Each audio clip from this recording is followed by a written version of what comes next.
Bonjour à tous, je vous retrouve pour la 8e journée de ce challenge pendant le confinement. Donc aujourd'hui on va voir 3 postures de flexion avant, Uttanasana, la pince debout, Padangusthasana, la posture de la main au gros orteil, et Padahastasana, la posture de la main au pied. Donc si vous avez un certain nombre de problèmes, notamment des gros problèmes de dos, vous éviterez de faire cette posture. Si vous souffrez de vertiges, d'épilepsie, de problèmes cardiaques, de problèmes de tension, faites attention aussi dans cette posture que ça ne cause pas des étourdissements. Et enfin, si vous êtes indisposé, on va faire attention parce que c'est une posture d'inversion puisqu'on a la tête en dessous le bassin. Et donc si on est indisposé, on va essayer de rester peu de temps dans cette posture. On va commencer par Uttanasana. Donc vous venez les pieds écartés de la largeur du bassin. Alors pour bien sentir le mouvement, vous pouvez poser vos mains au niveau de vos crêtes iliaques. Donc on inspire, on s'étire bien vers le ciel, on se grandit. Et sur l'expire, vous sentez vos crêtes iliaques qui descendent vers les fémurs.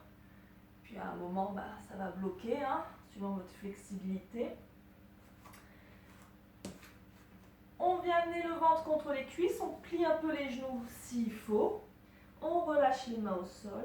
On relâche le sommet du crâne vers le sol, on regarde ce qui se passe derrière. Vous pouvez faire des mouvements de la tête pour bien libérer la nuque. Donc les mains peuvent se poser devant les pieds ou de chaque côté des pieds.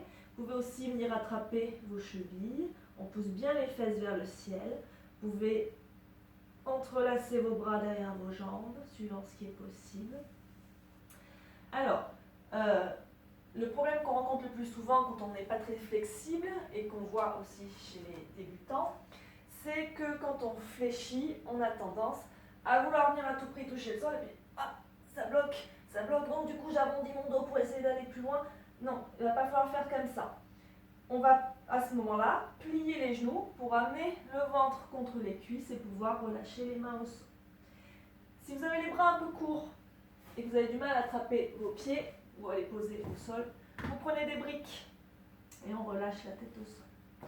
Pour sortir de la posture, on inspire, on regarde devant soi. On expire les mains à la taille. Et on inspire, on se redresse doucement. Donc le fait de sortir de la posture en 3 étapes comme cela, ça va éviter d'avoir trop la tête qui tourne quand on se redresse. Donc voilà pour Uttanasana.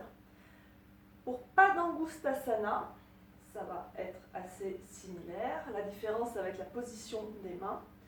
Donc on inspire, on peut dresser les bras vers le ciel. Et on expire, on fléchit vers l'avant. Et vous allez faire un crochet avec votre index et votre majeur.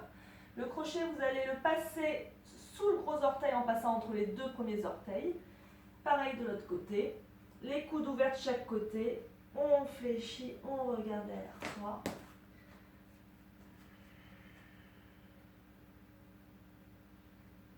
Et on respire bien. Et si on veut un peu plus d'intensité, on peut passer à Padahastasana. Padahastasana, on glisse les mains sous les pieds, paume de la main contre la plante du pied. Les orteils doivent toucher les poignets. Et on relâche bien la tête. Je vous montre ce que ça donne de côté.